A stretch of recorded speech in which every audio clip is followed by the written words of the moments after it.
Assalamualaikum warahmatullahi wabarakatuh. Alhamdulillahi rabbil alamin.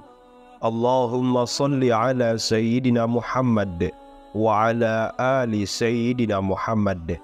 Para sahabat channel Lentera Iman rahimakumullah. Malaikat merupakan makhluk Allah yang sangat mulia dan suci. Mereka patuh dan taat kepada Allah Subhanahu wa ta'ala, tidak pernah melanggar segala apa yang diperintahkan oleh Allah kepada mereka. Oleh karena malaikat makhluk yang suci dan mulia, maka ketika kita sebagai hamba Allah didoakan oleh para malaikat, maka hal itu adalah sebuah anugerah yang sangat luar biasa.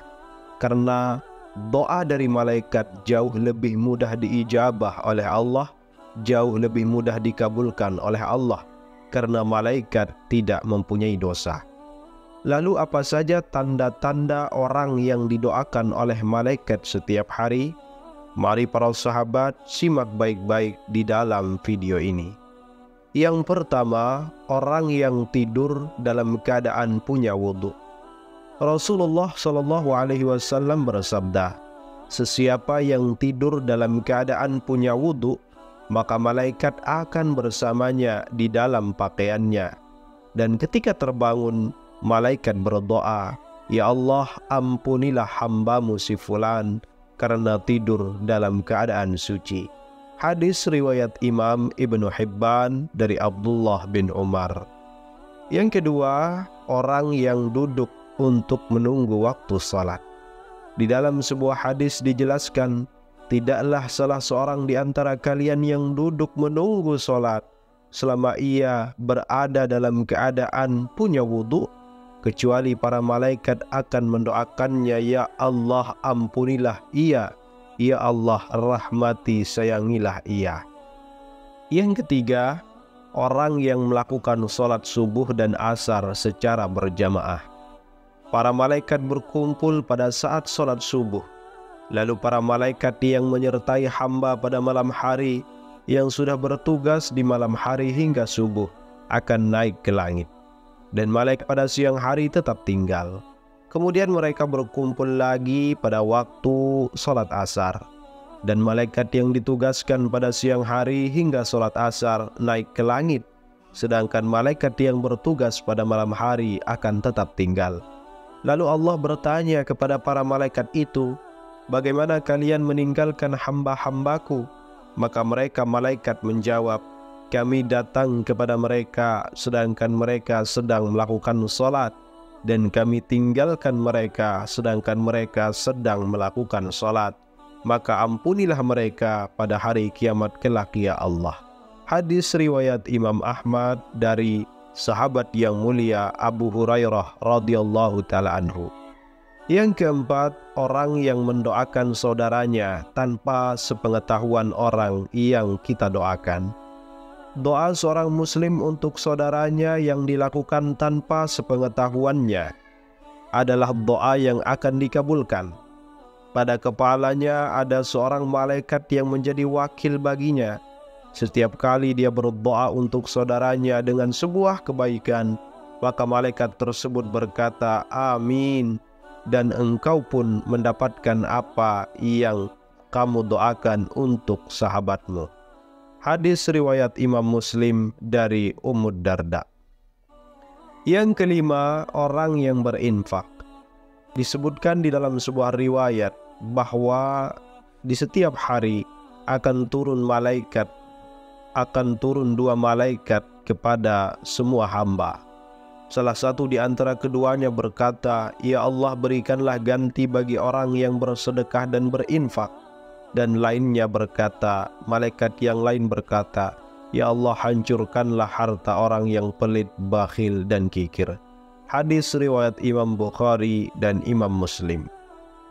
Yang keenam, orang yang sedang makan sahur. Sesungguhnya Allah dan para malaikatnya bersolawat atau berdoa kepada orang yang sedang makan sahur. Insya Allah termasuk di saat sahur untuk berpuasa sunnah. Hadis riwayat Imam Ibnu Hibban. Yang ketujuh, orang yang sedang menjenguk orang sakit. Disebutkan di dalam sebuah riwayat, tidaklah seorang mukmin menjenguk saudaranya kecuali Allah akan mengutus 70.000 malaikat untuknya yang akan bersolawat mendoakannya di waktu siang kapan saja hingga sore, dan di waktu malam kapan saja hingga waktu subuh. Hadis riwayat Imam Ahmad. Yang kedelapan, seseorang yang sedang mengajarkan kebaikan kepada orang lain. Disebutkan di dalam sebuah riwayat keutamaan seorang alim atas seorang ahli ibadah bagaikan keutamaanku atas seorang yang paling rendah di antara kalian. Sesungguhnya penghuni langit dan bumi, bahkan semut yang di dalam lubangnya, dan bahkan ikan, semuanya bersolawat berdoa kepada orang yang mengajarkan kebaikan kepada orang lain. Al-Hadis dari Abu Umamah Al-Bahili. Yang selanjutnya, orang yang berada di saf barisan depan di dalam sholat berjamaah. Sesungguhnya Allah dan para malaikatnya bersolawat kepada orang-orang yang berada pada saf-saf terdepan ketika berjamaah. Hadis riwayat Imam Abu Daud. Yang selanjutnya, orang yang menyambung saf sholat berjamaah, artinya tidak membiarkan kosong di dalam saf. Sesungguhnya disebutkan di dalam sebuah riwayat, Allah dan para malaikat selalu bersolawat kepada orang-orang yang menyambung saf-saf, tidak membiarkan kekosongan. Hadis riwayat Imam Ahmad. Yang selanjutnya, para malaikat mengucapkan amin ketika seorang imam selesai membaca Al-Fatihah. Disebutkan di dalam sebuah riwayat bahwasanya jika seorang imam membaca ghairil maghdubi alaihim waladdallin, maka ucapkanlah oleh kalian amin, karena sesiapa ucapannya itu bertepatan dengan ucapan malaikat, maka ia akan diampuni dosanya yang telah lalu. Hadis riwayat Imam Al-Bukhari. Yang ke-12, orang yang duduk di tempat sholatnya setelah melakukan sholat. Disebutkan di dalam sebuah riwayat, malaikat akan selalu bersolawat atau mendoakan kepada salah satu di antara kalian selama ia ada di dalam tempat sholat di mana ia melakukan sholat, selama ia belum batal wudunya. Para malaikat berkata, "Ya Allah, ampunilah dan sayangilah ia." Hadis riwayat Imam Ahmad. Itulah para sahabat 12 tanda orang yang mendapatkan doa dari para malaikat setiap hari. Semoga kita termasuk ke dalam 12 golongan ini, agar kita semua mendapatkan rahmat dan maghfirah Allah. Semoga berkah manfaat. Wassalamualaikum warahmatullahi wabarakatuh.